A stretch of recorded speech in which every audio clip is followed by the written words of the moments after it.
The foundation of South India during the Ramayana era rested upon the rugged landscapes of Kishkindha, at the center of which stood Vali, the son of Indra. Vali was no ordinary Vanara. He possessed the strength of 1,000 elephants and held a unique boon. Whenever an enemy came before him, he would absorb half of that enemy's strength. Every day before the sun's rays touched the peaks of Mount Rishyamukha, Vali would immerse himself in his daily ritual of offering Aragya water to the sun god. He traversed the entire subcontinent with unparalleled speed, from the Western Ocean to the Eastern Ocean and from the southern shores to the northern tip, so that he could pray at the confluence of the 4 oceans. Vali's primary purpose in life was to protect Dharma, righteousness, using his valor and might. The challenge of Dundubi. However, the balance of Vali's reign was suddenly challenged by Dundubi, the son of Mayasura. Intoxicated by his boons and physical prowess, Dundubi had even intimidated Himavat, the king of mountains. Himavat directed him toward Kishkindha, knowing only Vali was capable of handling such chaos. Dundubi reached the gates of Kishkindha, letting out a roar like war drums that made the earth tremble under his hooves. Remaining calm, Vali stepped out of his palace and first attempted to reason with Dundubi, advising him to save his life and not block the city gates. Dundubi refused to budge, leading to a battle that was a vivid display of the immense power of 2 titans. The curse of Sage Mathanga. Ultimately, demonstrating his innate power, Vali seized Dundubi's corpse and hurled it a distance of 1 yojana, roughly 8 to 9 miles. However, as the body flew through the air, drops of demonic blood fell onto the sacrificial site of Sage Mathanga on Mount Rishyamukha.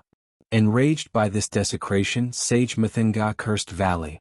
If he ever set foot on the hills of Rishyamukha, his head would shatter, resulting in instant death. The conflict with Sugriva. Vali viewed his wife, Tara, not just as a life partner but as a strategist whose advice he often sought, though his impulsive nature frequently led him to ignore her warnings. Similarly, he treated his younger brother Sugriva like a son, wishing for him to remain a loyal assistant. This familial harmony was shattered when Dundubi's elder brother, Mayavi, arrived at the gates of Kishkindha seeking revenge. As Vali rushed out to face him, Sugriva followed. Terrified by their combined strength, Mayavi hid in a deep, vast cave. In his impulsive passion to end the fight, Vali ordered Sugriva to stay at the entrance and guard it until his return. Sugriva waited for a year, hearing nothing but the distant, muffled echoes of battle from deep within the earth.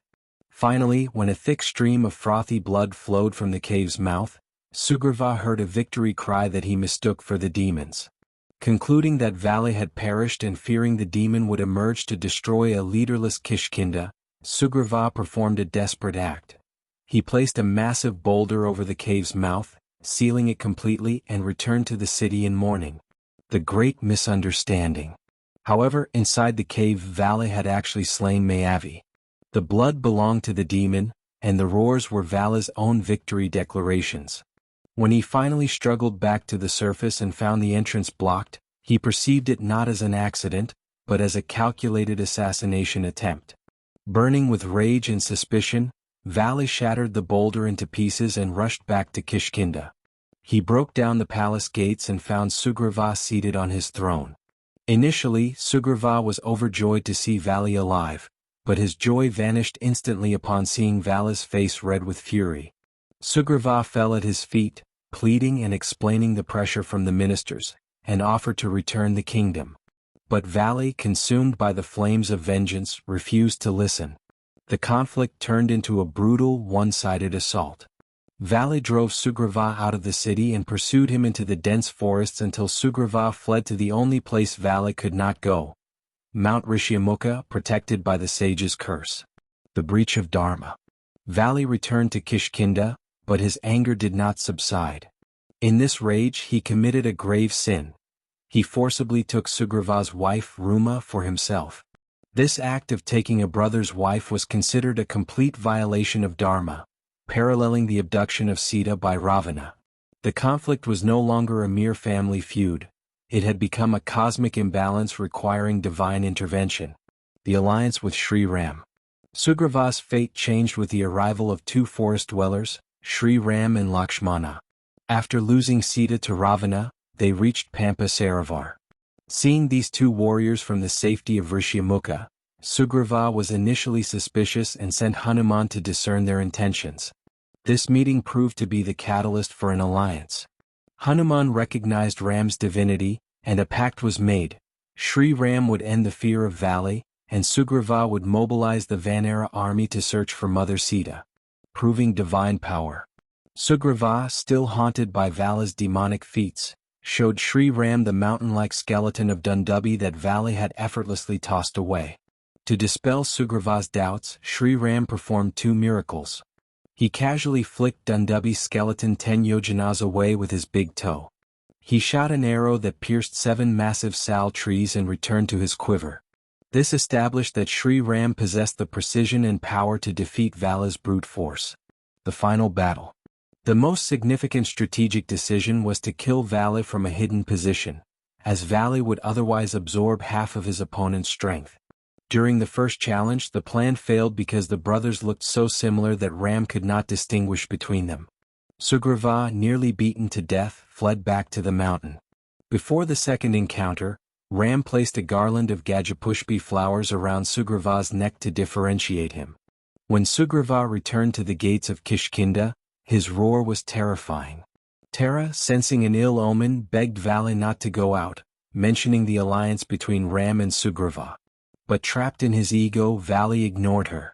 Vali rushed out in extreme anger and the brothers clashed again. This time Ram's gaze was fixed on Vali's chest. As Vali raised his fist to strike, a whistling beam of light in the form of Sri Ram's arrow struck him directly in the heart. Redemption in death. Vali fell, but his life did not leave him immediately. Indra's golden medallion held him until he could speak. In his dying moments, Vali questioned Sri Ram's conduct, challenging the morality of a king killing from hiding and calling it against the rules of war. Sri Ram patiently explained that the violation of social justice, specifically the forced keeping of Ruma, was the primary reason for his execution. He argued that a king who behaves like a beast must be hunted like a beast.